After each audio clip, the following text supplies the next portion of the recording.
నమస్తే. హైదరాబాద్ సంధ్యా థియేటర్ యజమానిపై పోలీసులు కేసు నమోదు చేశారు.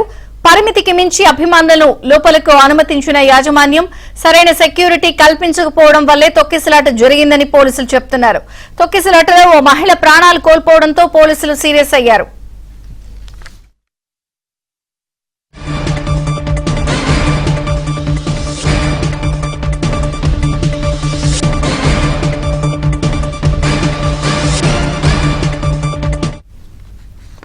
పుష్ప 2 సినిమా ప్రీమియర్ షో సందర్భంగా నిన్న సాయంత్రం ఆర్టీసీ క్రాస్ రోడ్స్ లోని సంధ్యా థియేటర్ వద్ద జరిగిన తొక్కిసలాటలో దిల్సుఖ్ నగర్ కు చెందిన రేవతి అనే మహిళ మృతి చెందింది.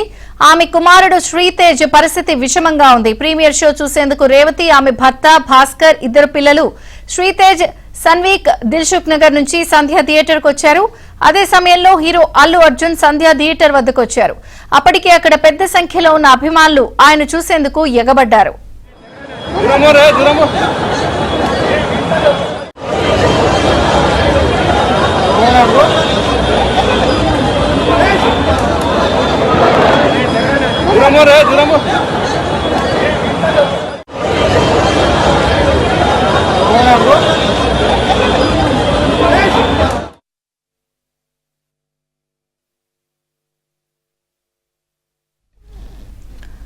అల్లు అర్జున్ థియేటర్లోకి వెళ్లాక అభిమానులను చెదరగొట్టేందుకు పోలీసులు లాఠీ చార్జ్ చేశారు. అప్పుడు జరిగిన తోపులాటలో రేవతి, ఆమె కుమారుడు, మరో వ్యక్తి కింద పడి స్పృహ కోల్పోయారు. పోలీసులు వారికి ప్రథమ చికిత్స చేసి ఆసుపత్రికి తరలించారు. ఆసుపత్రికి తీసుకొచ్చేసరికి రేవతి మరణించినట్లు వైద్యులు తెలిపారు.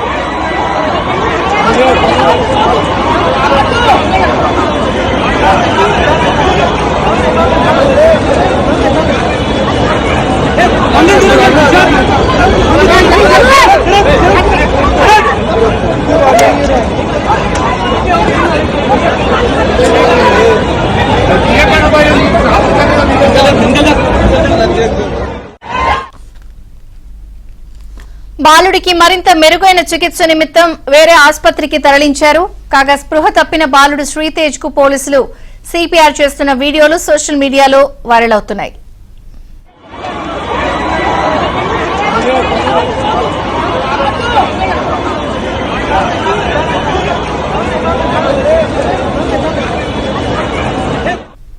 హైదరాబాద్ సంధ్యా థియేటర్ యజమానిపై కేసు నమోదైంది. పరిమితికి మించి అభిమానులను లోపలికి పంపించినందుకు ఇప్పటికే ప్రీమియర్ షో నేపథ్యంలో రేవతి అనే మహిళ మృతి చెందింది. బాలుడి పరిస్థితి విషమంగా ఉంది. పూర్తి సమాచారం క్రైమ్ ప్రతినిధి ప్రవీణ్ అందిస్తారు. Praveen, Pushpa 2 pre release event తర్వాత భారీ ఎత్తున హైప్ రావడంతో అంటే మొదటి షోనే చూడాలనేటువంటి అభిమానులు పెద్ద సంఖ్యలో సంధ్యా థియేటర్ కూడా రావడం జరిగింది. ఆ సమయంలోనే అల్లు అర్జున్ కూడా అంటే ఇటు పోలీసులకి సమాచారం లేకుండా, థియేటర్ యజమానికి సమాచారం లేకుండా హీరో అల్లు అర్జున్ కూడా అక్కడికి చేరుకోవడంతో ఒక్కసారిగా అభిమానులందరూ కూడా అల్లు అర్జున్ చూసేందుకు కొంత వాళ్ళంతా కూడా ప్రయత్నం చేశారు. అందులో భాగంగానే అక్కడ తొక్కిసలాట జరిగింది. అయితే పరిమితికి మించి ఎక్కువగా అభిమానుల్ని లోపలికి అలౌ చేయడం వల్లనే అక్కడ తొక్కిసలాట జరిగిందని పోలీసులు కొంత ఆగ్రహం వ్యక్తం చేయడం జరిగింది. దీంతో సంధ్యా థియేటర్ యజమాని పైన కేసు నమోదు చేశారు. మరోవైపు ఇప్పటికే ఒక మహిళ కూడా ప్రాణాలు కోల్పోయినటువంటి పరిస్థితి, మరొక బాలుడు తీవ్ర అస్వస్థ గురి కావడం, తర్వాత అపస్మారక స్థితిలోకి వెళ్లడంతో ఒక ప్రైవేట్ హాస్పిటల్ లో కూడా తరలించడం జరిగింది. తొక్కిసలాట్ లో మరణించినటువంటి రేవతి ఆమె మృతదేహం కూడా ఇప్పటికే పోస్ట్ మార్టం నిమిత్తం మార్చికి కూడా తరలించినటువంటి పరిస్థితి కనపడుతుంది. రేవతి తన భర్త భాస్కర్ తో పాటు ఇద్దరు పిల్లలు తేజ, సాన్వితో కలిసి పుష్ప 2 ప్రీమియర్ షో చూసేందుకు కూడా ఆర్టీసీ క్రాస్ రోడ్ రావడం జరిగింది. అక్కడ ఒక్కసారిగా తొక్కిసలాట కారణంగానే రేవతి స్పృహ తప్పి పడిపోవడం, ఆమె అపస్మారక స్థితిలోకి వెళ్ళింది. వెంటనే ఆమె హాస్పిటల్ తరలించేటువంటి క్రమంలోనే ప్రాణాలు కోల్పోయినటువంటి పరిస్థితి. మరొక బాలుడి పరిస్థితి కూడా విషమంగా ఉందనేటువంటి అంశాన్ని పోలీసులు అయితే స్పష్టంగా చెప్తున్నారు. మరోవైపు థియేటర్ యజమాని కనీసం అక్కడ బౌన్సర్లు ఏర్పాటు చేయాల్సి ఉంటుంది, పోలీసులకు ముందస్తుగా సమాచారం ఇవ్వాల్సి ఉంటుంది. అవన్నీ కూడా చేయకపోవడం వల్లనే అక్కడ తొక్కిసలాట జరిగిందనేది పోలీసులు ఒక నిర్ధారణ నిర్ధారణకు వచ్చిన తర్వాత సంధ్య థియేటర్ యజమాని పైన కేసు నమోదు చేయడం జరిగింది. మరోవైపు అల్లు అర్జున్ కూడా సరైనటువంటి సమాచారం ఇవ్వకుండా క్రౌడ్ లేకి రావడం వల్లనే ఒక్కసారిగా తొక్కిసలాట జరిగిందనేది పోలీసులు భావిస్తున్నారు. మరి కొంతమంది అయితే మాత్రం అభిమానులు కొంతమంది అల్లు అర్జున్ పైన కూడా కేసు నమోదు చేయాలని కూడా డిమాండ్ చేస్తున్నటువంటి పరిస్థితులు కూడా కనపడుతున్నాయి. మరి చూడాలి, ప్రస్తుతం పోలీసులు కేవలం సంధ్య థియేటర్ యజమాని పైన కేసు నమోదు చేశారు కాబట్టి ఫర్దర్ ఇన్వెస్టిగేషన్ లో ఇంకా ఎవరి తప్పిదం ఉందనేది మాత్రం పూర్తి స్థాయిలో దర్యాప్తు చేసే అవకాశం అయితే కనపడుతుంది. విజయ్ చంద్రిక, ఈ ఘటనపై అల్లు అర్జున్ ఏమైనా స్పందించారా? ఎందుకంటే ఇది ఆయన రావడం వల్లే జరిగిన తొక్కిసలాట కాబట్టి అటు ఏర్పాట్లు కూడా సరిగా థియేటర్ యాజమాన్యం చేయలేదు కాబట్టి ఆయన ఏమైనా స్పందించారా?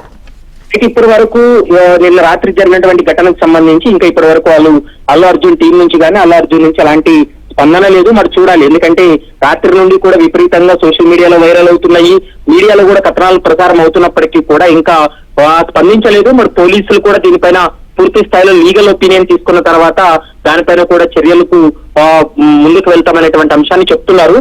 ఇందులో థియేటర్ యజమాని తప్పిదం అనేది స్పష్టంగా కనిపిస్తుంది. మరోవైపు ముందస్తుగా బౌన్సర్లను ఏర్పాటు చేసుకోవాలి, ప్రైవేట్ సెక్యూరిటీని ఏర్పాటు చేసుకోవాలి, లేదా స్థానిక పోలీసులకు సమాచారం అందించి మరింత భద్రత కల్పించాలని కోరే అవకాశం ఉంటుంది. అలా కాకుండా క్యాజువల్ గా అతను ఎలాంటి భద్రతాపరమైనటువంటి చర్యలు తీసుకోలేదు కాబట్టి ఈ స్థాయిలో అక్కడ తొక్కిసలాట జరిగిందనేటువంటి అంశాన్ని పోలీసులు గుర్తించి అతని పైన 3 సెక్షన్ల కింద కేసు నమోదు చేసి ఇన్వెస్టిగేషన్ అయితే కొనసాగిస్తున్నారు. Vijay Chandrika, thank you Praveen.